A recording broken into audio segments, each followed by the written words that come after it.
వద్దన్నా ఒక మిస్టేక్ జరిగితే 10 మంది అంటున్నారు కదా అని అది లోకువ చూసుకొని ఇంకా ఎక్కడెక్కడ పాయింట్లన్నీ ఎప్పుడో ఎక్కడనో జబర్దస్త్లో వాళ్ళు ఏదో కామెడీగా రాశి ఫలాలు అనేది మాట్లాడిండు కానీ పేరంతా తీసి పెదవి విడిచి హీరోయిన్ రాశి ఫలాలా అని అనసూయ అనలేదు.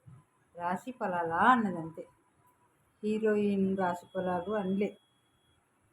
ఎప్పుడో జరిగిన దాని గురించి ఇప్పుడు ఆమె మీద ఏదో కొన్ని ఇది వస్తున్నాయని ఇప్పుడు మాట్లాడుతుంది ఈ హీరోయిన్ రాశి. మీరు అట్లా మాట్లాడుకుంటే అది పద్ధతి కాదు. కొంచెం ఆలోచించాలి.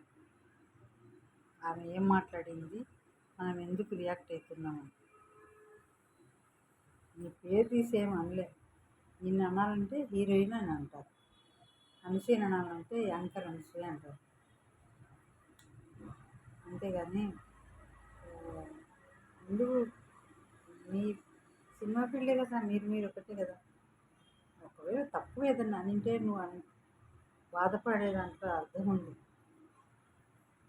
అర్థం లేని బాధలు ఎందుకు. ఆదిని ఎప్పుడన్నా ఇంటర్వ్యూ చేయి, ఆది ఇట్లా అన్నారు కదా, అది ఏంటి మీనింగ్, అన్నా అనేది లేకుంటే ఏది క్లియర్గా కనిపిస్తుంది కదా.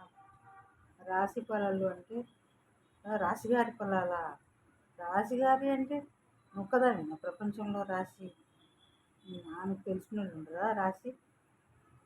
మామూలు రాశి అంటే నీ పేరు కాదు, హీరోయిన్ రాశి అంటే నువ్వు ఉలిక్కిపడు. అంత లేదు, ఆడ బాధపడాల్సినంత లేదు. ఆమెను అట్లా ఏదో ఆమె అన్నదని ఎక్కడన్నా డెబేట్లోనా ఇంటర్వ్యూలోనా చెప్తున్నావు.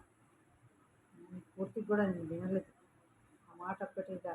మళ్ళీ సపోర్ట్ రోజా అని మళ్ళీ రోజా అనేది ఎందుకు. మీరంతా ఒక సినిమా ఫీల్డ్లో ఉండి ఎక్కడి బాధలో తెచ్చి ఎక్కడి ప్రెస్టేషనో తెచ్చి ఒక చోట పెట్టి మాట్లాడడం ఎంత పద్ధతి కాదు. అది బాగాలేదు, అది మారింది.